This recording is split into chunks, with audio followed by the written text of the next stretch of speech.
Hello and welcome to the Dr. Tracy Show. We are so glad you have joined us today, and we have an amazing guest here who is an author, and he's more importantly a novelist. We have Mr. Clem Maddox, who's going to talk with us all about his books. How are you, Clem? I'm doing well, thank you. Thank you for having me. I'm so excited to do this show. You have some amazing books here, and I would like to know all about them. Tell us about your book, Eye-Rite.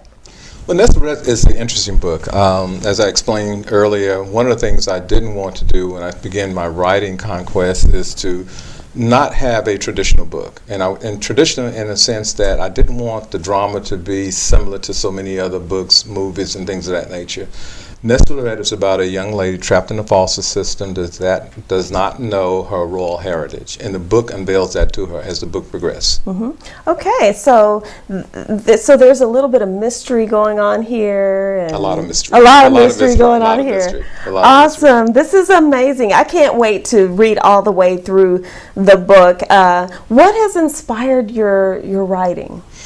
Actually, it was a challenge, and it was a challenge induced by myself. I have a friend that wrote a book in 2012, a collection of poetry, and after I read the book, I said to myself, I can do this. And I've written over 500 poems, and I wasn't thinking about putting my book poems in a collection. What I thought about is just writing a novel, and I said, let me try this. And I tried it, and since that point in time, I've written 15 manuscripts. 4 produced books. Wow, this is amazing. So we have Eye-Rite, the book, which was your first book. My first book.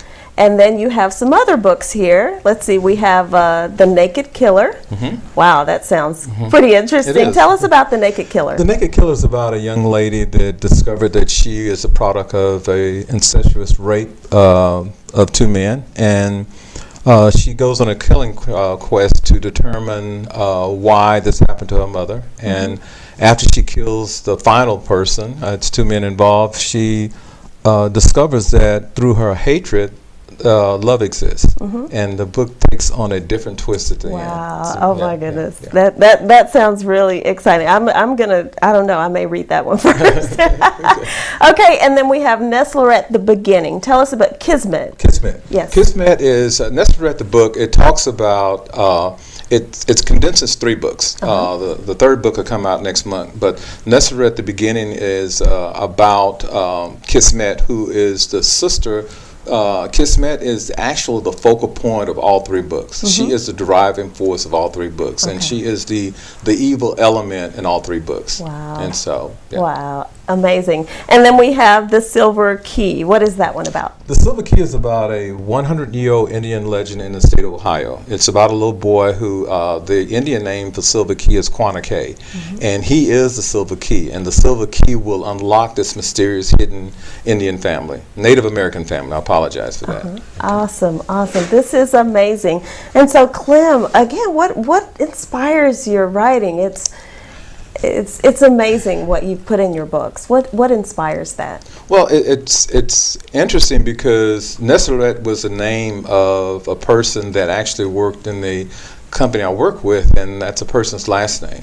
And when I saw the name, it just struck me as what an interesting name. And so I did some history on that. The name originates out of Italy, but there's not a lot of origin about the name, a lot of detailed information. And so I thought it would look better as a young lady's first name. And so I used that as to design my character. And Eye-Rite is a young lady that is brilliant, beautiful, and has a golden future ahead of her in royalty. And so the book just talks about how all that culminated to her finding out who she is. Wow, it's amazing, Clem. And you know, I'm amazed at the stories that you write about. It's just amazing how all of that's in your head, and then it translates into your books. And again, what inspires that? It's so creative what you've put in your books.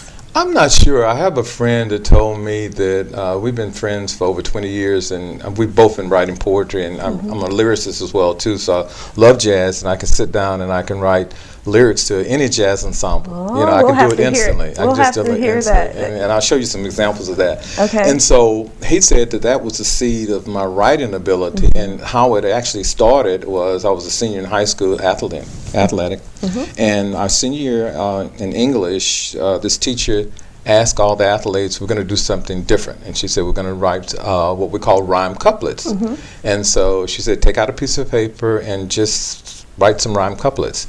And I sketched out about 5 or 6 different poems. Wow. And so I handed it to each one of my friends and said, turn this in, you know. And so once the teacher collected those, she read them and she said, one person wrote this. So she's an English teacher, so she would know, right? And so she asked who wrote it, and so everybody pointed to me. And so that was the beginning stage of my writing. She asked me, was I going to college? And of course I said yes. And she said, you should major in English. So I went in a different direction. I majored in journalism, which was close to writing as possible, but didn't like either one of those. And so that was the beginning stages of my career. I just didn't realize that some years later it would unveil me to begin writing novels. Wow, you know, so that is it's kind of the background of that.